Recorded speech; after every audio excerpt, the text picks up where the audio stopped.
Welcome back once again. I know what you all are waiting for. We will not waste your time. Here we go to the musical world with this wonderful song from Konkan Shahs held in Dubai, followed by a contemporary dance from Agnofest 2007 held at St. Agnes College.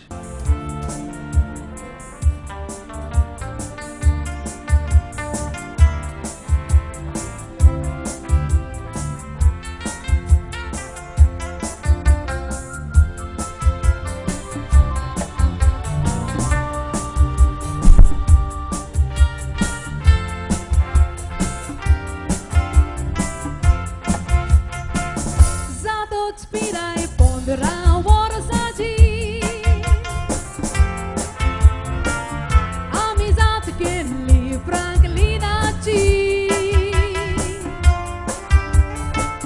Portagalon mudi utraci. Azun pasun kobor nadaci. Zato spirai ponderar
Marun yeta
That was a mind-blowing dance performance by the students. Anyway, now it's time for me to say goodbye. When we meet again next time, we will bring you a lot of news and entertainment programs. So take care. Bye.